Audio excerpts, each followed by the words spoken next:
참회의 심령에 평안을 주시옵고 죄악과 허물을 용서하여 주소서. 찬송과 영광과 생명 구원의 하나님, 우리 예배를 받아주시옵소서.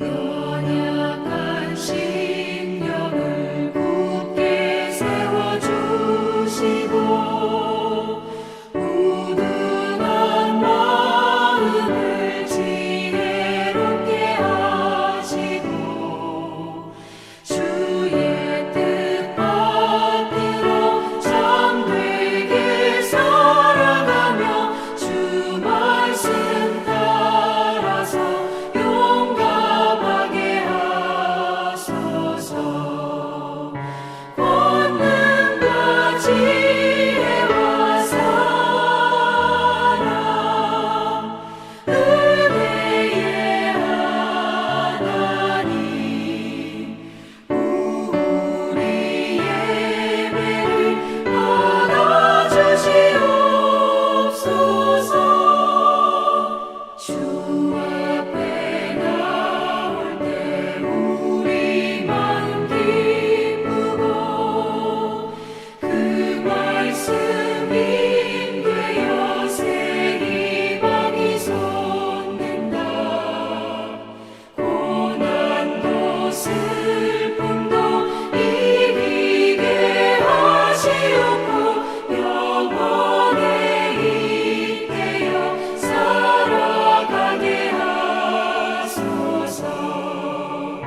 우리의 자랑과 기쁨 생명의 하나님, 우리 예배를 받아주시옵소서.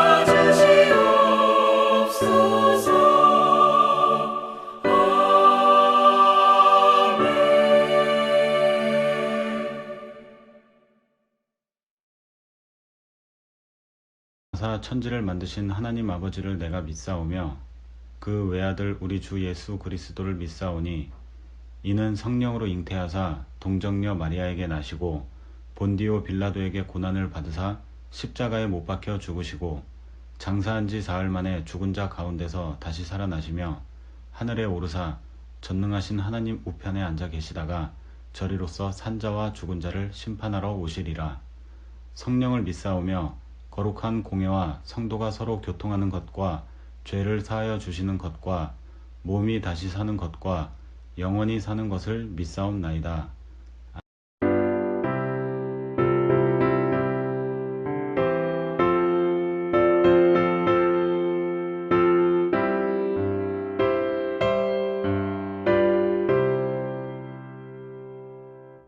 이 기쁜 소식을 온 세상 전하세. 큰 환난 고통을 당하는 자에게 주 믿는 성도들 다 전할 소식은 성령이 오셨네.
여러분 그동안 한 주간 동안 건강하시고 평안하셨습니까? 오늘은 사도행전 2장 1절부터 4절까지 보겠습니다. 오순절 날이 이미 이름에 그들이 다 같이 한 곳에 모였더니 호련히 하늘로부터 급하고 강한 바람 같은 소리가 있어 그들이 앉은 온 집에 가득하며 마치 불의 혀처럼 갈라지는 것들이 그들에게 보여 각 사람이 하나씩 임하였더니 그들이 다 성령의 충만을 받고 성령이 말하여 하심을 따라 다른 언어들로 말하기를 시작하니라. 아멘.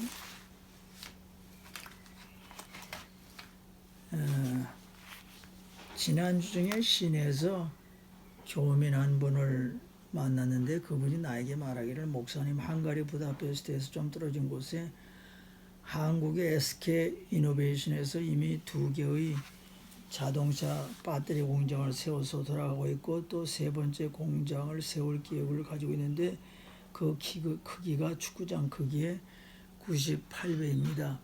삼성에서도 부다페스트에서 좀 떨어진 곳에다 자동차 배터리 공장을 세우려고 한답니다. 앞으로 미래는 전기로 주행하는 자동차 시대가 오기 때문에 헝가리는 토지도 인건비도 한국보다 싸기 때문에 한국의 두 기업이 헝가리에다가 자동차 배터리 공장을 세웁니다. 앞으로 친환경적인 자동차 시대가 됩니다. 목사님 미국 대통령 바이든이 내일 모레 삼성과 만납니다. 미국 대통령은 삼성이 자동차 배터리 공장을 미국에 세우기를 원해서 삼성을 미국으로 끌어들이려고 합니다.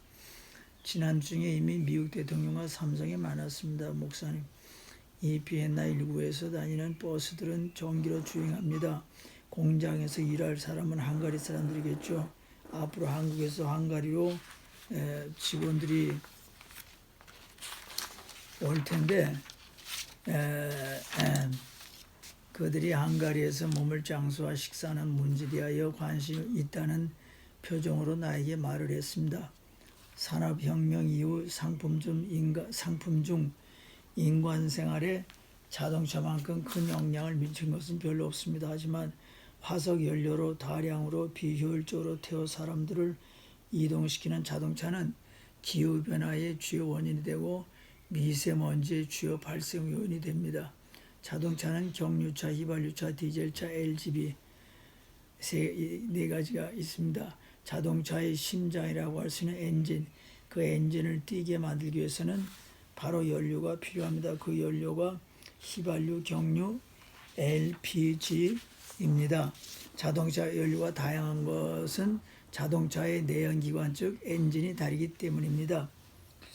휘발유차와 경유차가 한 세기를 풍미했듯이 앞으로는 전기차와 수소차가 미래를 지배할 것입니다.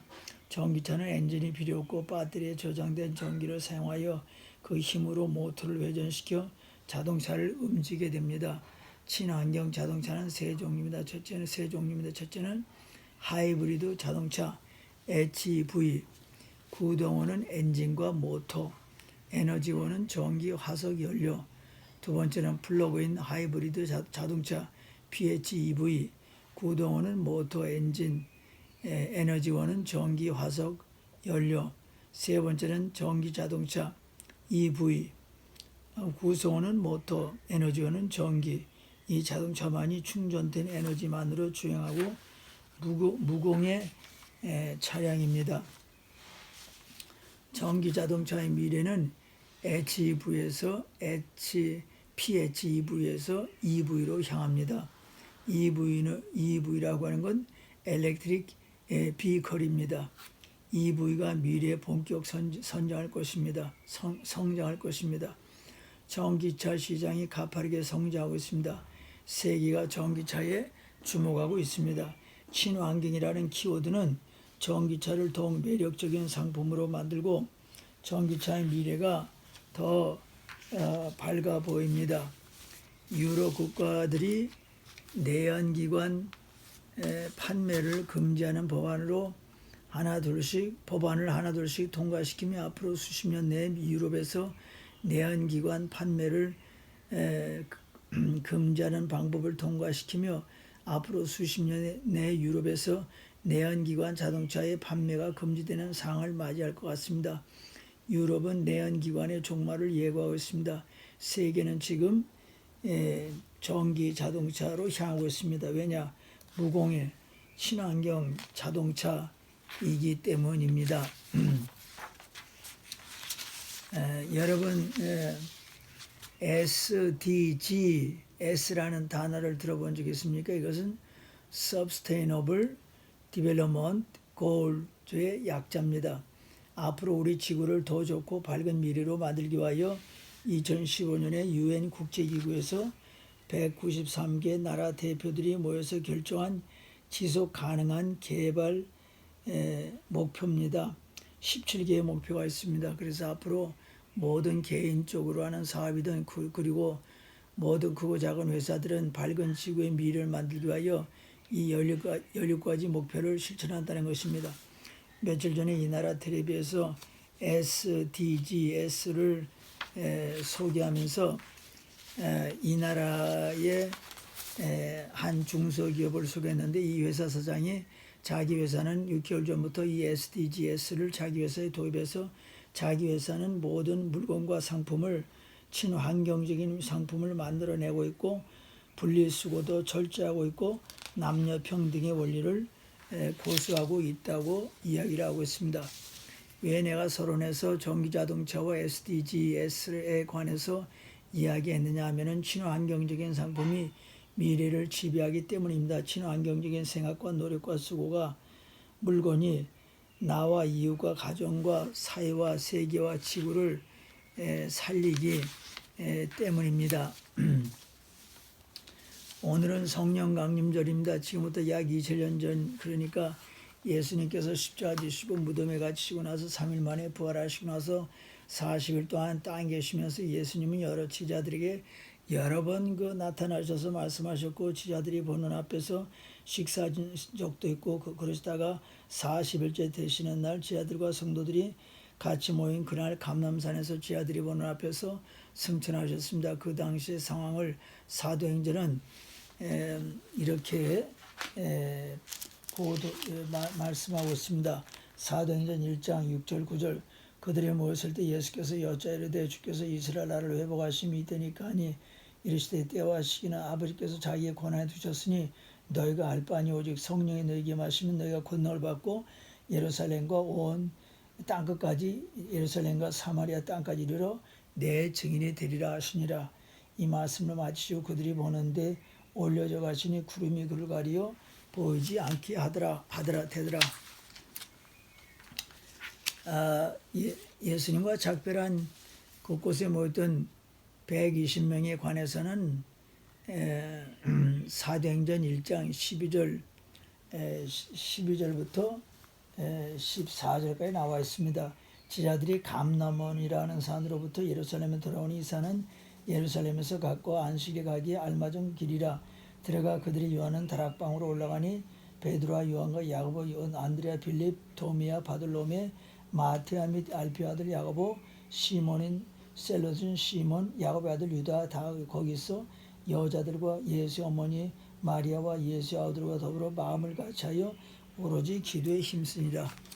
그들은 예루살렘에 있는 그 마가의 다락방에서 열흘 동안 간절히 기도하고 찬송했습니다. 그러다가 예수님이 승천하시고 나서 10일째 되는 날 그 다락방에 모인 사도들에게 놀라운 일이 벌어졌습니다. 그것이 바로 사도행전 2장 1절 4절 오순절 날이 이미림에 그들이 다 같이 한 곳에 모였더니 호련히 하늘로부터 급하고 강한 바람 같은 소리가 있어 그들이 앉은 온 집에 가득하며 마치 불의 엿처럼 갈라지는 것들이 그들에게 보여 각 사람이 하나씩 임하였더니 그들이 다 성령의 충만을 받고 성령이 말하게 하심을 따라 다른 언어들로 말하기를 시작하니라.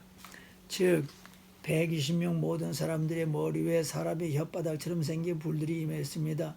사람들의 머리에 불이 타오르고 있었습니다. 그런데 그 불은 사람의 머리와 사람을 태우는 불이 아니었습니다.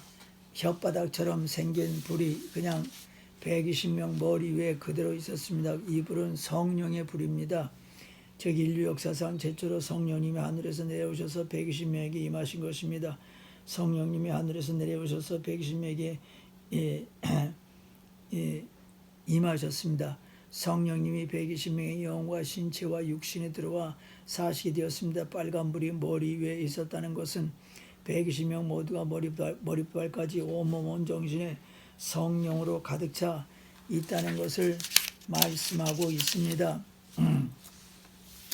성령님이 120명 모두를 100% 완전히 지배했다는 것입니다. 그러다 보니 사람의 신체 중에서 혀가 지배하기가 어려운데 성령님께서 120명의 모든 혀를 지배해서 성령님께서 120명 모든 혀를 100% 지배해가지고 성령님이 원하시는 말을 도구로 사용해가지고 120명이 모두 방언을 했는데 그것은 그 당시 제자들이 사용했던 우리 유대인 나라 말이 아니고 마침 오순절 명절이라 천하 각국에서 온 순례객들의 각 나라 말로 성령 받은 사람이 방언을 하자 각 나라에서 오는 순례객들이 듣고 놀랐습니다. 아니 이 사람들은 갈릴리 사람인데 유대 사람들인데 어떻게 우리나라 말로 지금 우리들에게 말을 할 수 있느냐는 것입니다. 어떤 순례객은 이런 어떤 불신자 유대인들은 방언을 하는 120명들을 조롱하여 말하기를 이들이 새술에 취해서 이상한 술을 많이 먹고 지금 술주정을 하고 있구나 이렇게 놀렸습니다. 그런데 베드로는 여러분 지금은 3시입니다.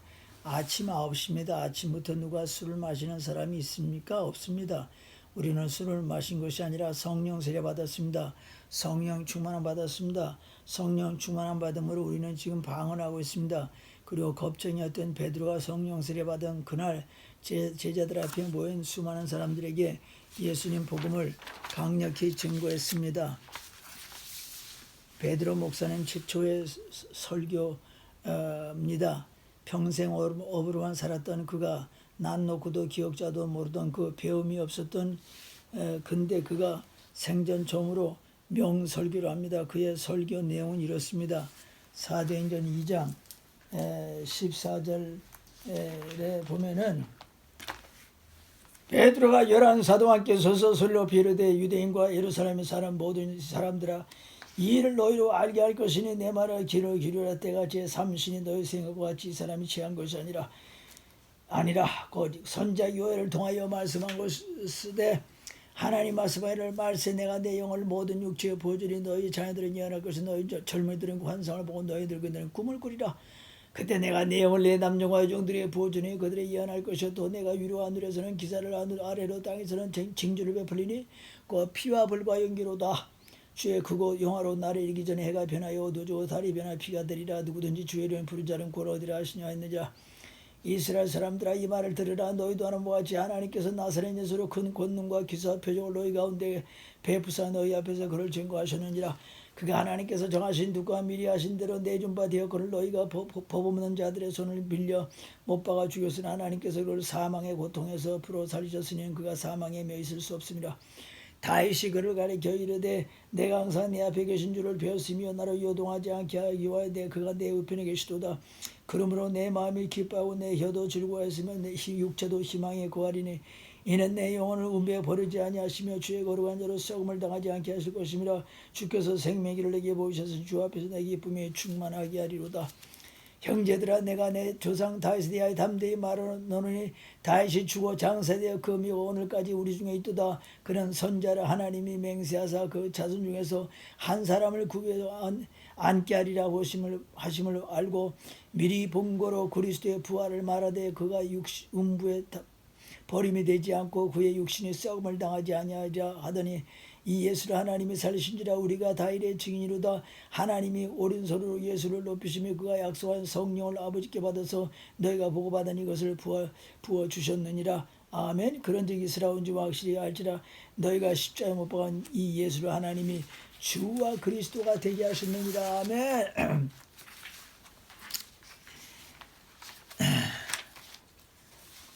베드로 목사님의 설교 내용은 우리들이 성령 받은 것은 이미 요엘 선지자가 예언한 것입니다. 요엘 선지자가 예언한 그대로 우리는 지금 성령 받고 방언하는 것입니다. 예수님이 인류의 구세주로 이 세상에 오셔서 3년반 동안 공생에 사시면서 수많은 사람들의 죄를 용서했고 병을 고쳐주었고 귀신 들린 자를 고쳤고 수많은 사람을 절망의 삶에서 희망의 삶으로 바꿔주었습니다. 수많은 기적들을 행하신 구세주입니다. 우리들이 가장 존경하는 1000년 전에 다윗 왕도 예언하기를 예수님은 나의 주님이라고 예언했습니다. 예수님을 영적으로 미리 보아서 자기는 너무나 기쁘다고 말하고 있습니다. 그리고 예수님께서 십자가에 못 박히시지만은 다시 부활할 것도 예언했습니다. 당신들이 예수님을 이단이라고 규정해서 십자가 못 박아 죽였지만 예수님은 3일 만에 다시 부활했습니다. 우리 눈을 똑바로 보고 40일 동안 우리와 같이 사셨습니다. 그리고 나서 성천하셨습니다. 예수님은 인류의 구원자입니다. 예수님에는 구원자가 없습니다. 그러므로 죄를 회개하고 십자가 지시고 부활하신 예수님 믿어서 구원받으십시다. 그러면 당신들도 우리들처럼 성령 세례 받습니다.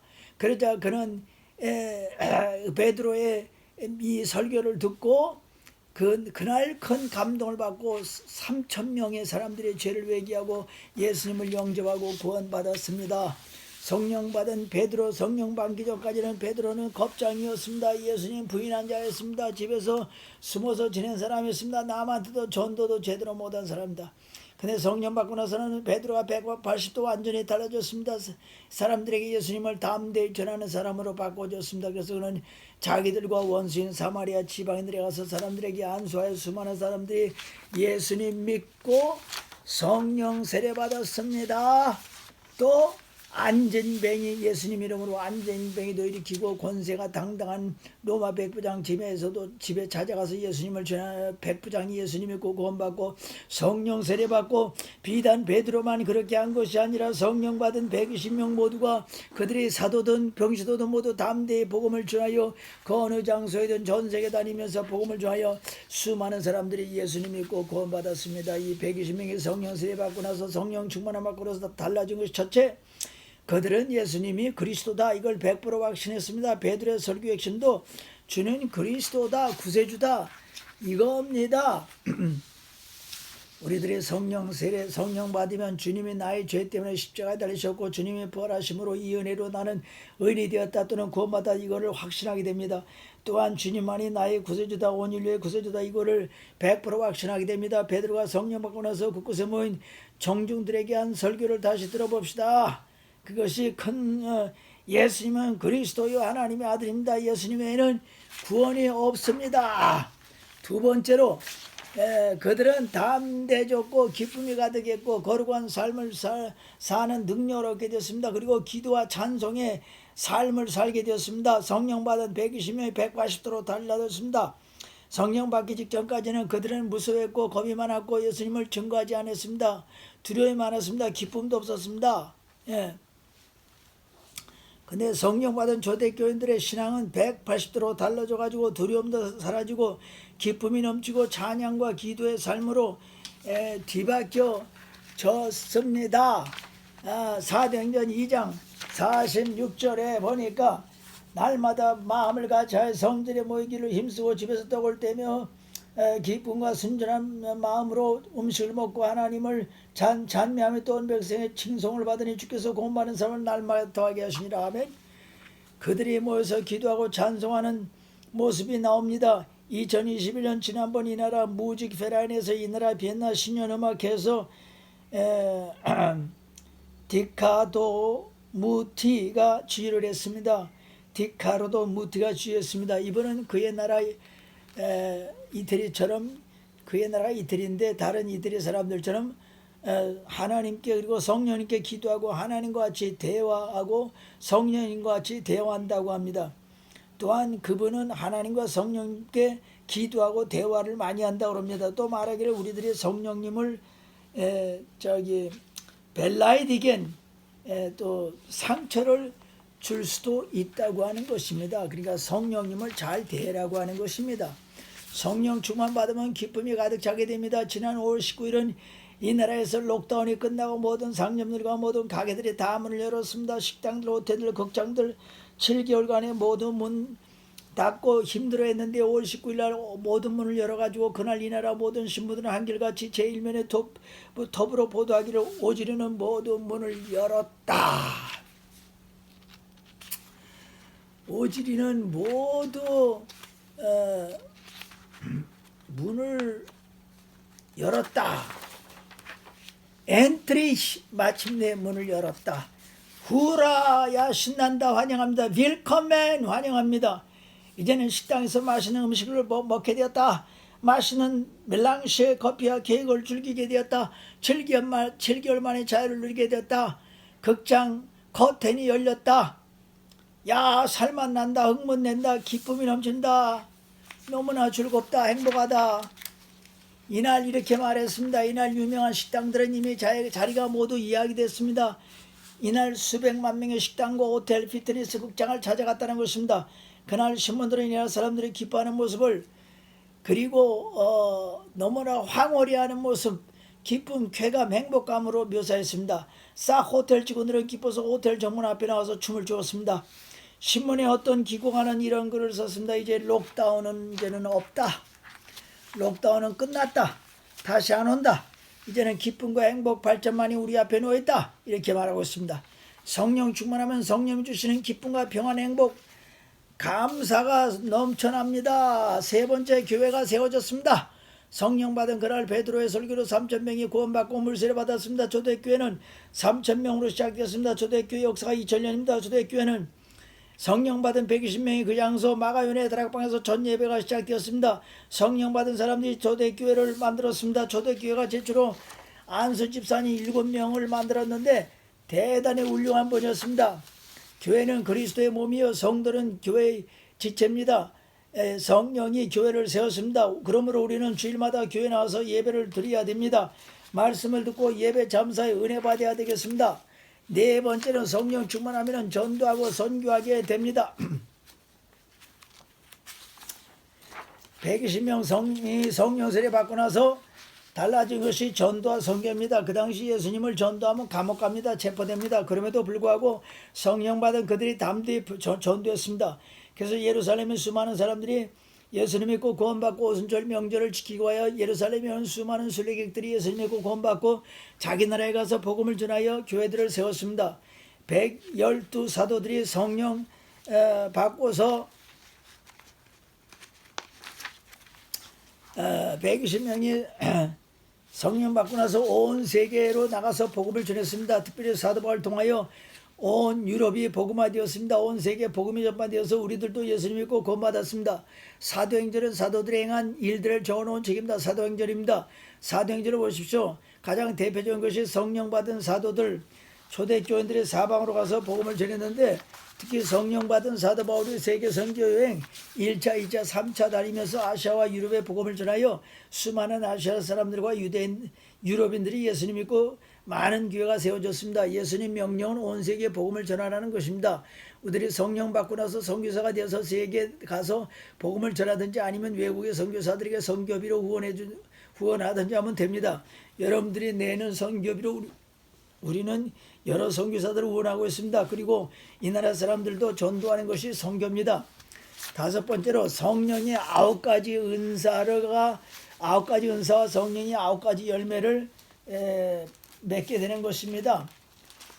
고린도전서 12장 7절에 보면은 각 사람에게 성령을 나타나시면 유익하게 하려 함이라. 어떤 사람에게는 성령으로 말미암아 지혜의 말씀을, 어떤 사람에게는 같은 성령을 따라 지식의 말씀을, 다른 사람에게는 같은 성령으로 믿음을, 어떤 사람에게는 한 성령으로 병 고치는 은사를, 어떤 사람에게는 능력의 행함을, 어떤 사람은 예언함을, 어떤 사람에게는 영들 분별함을, 어떤 사람에게는 각종 방언을 말함을, 어떤 사람은 방언을 통역함을 주시나니. 아멘.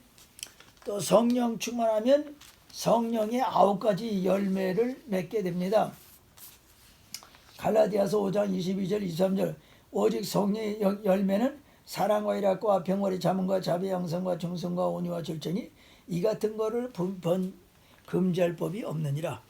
왜 성령 충만해서 9가지 은사 9가지 열매를 맺으라고 하는 겁니까? 자신과 교회와 이웃과 사회, 나라와 세계에 덕을 끼치고 또 살기 좋은 세상으로 만들라고 하는 것입니다. 성령 받으면은 성령은 거룩한 영, 기쁨의 영, 치료의 영, 사랑의 영, 희망의 영, 용기의 영, 담대한 영, 전도의 영이기 때문에 성령 받은 사람은 이 세상을 살기 좋은 세상으로 만듭니다. 행복한 가정, 행복한 사회, 행복한 세계로 만듭니다. 또 살기 좋은 지구로 만듭니다.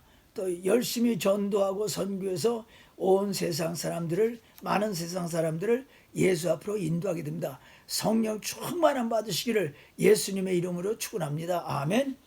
하나님 아버지, 오늘은 성령 강림절입니다. 성령님께서 최초로 지상에 강림한 날입니다. 우리가 성령 세례받고 성령 충만해서 성령으로 완전히 지배를 받아서 성령님이 원하시는 거룩한 삶, 그 성령님이 원하시는 전도하는 사람, 성령님이 원하시는 사랑의 삶, 성령님이 원하시는 참 행복하고 살기 좋은 세상으로 만들게 하여 주시옵소서. 예수님의 이름으로 기도합나이다. 아멘.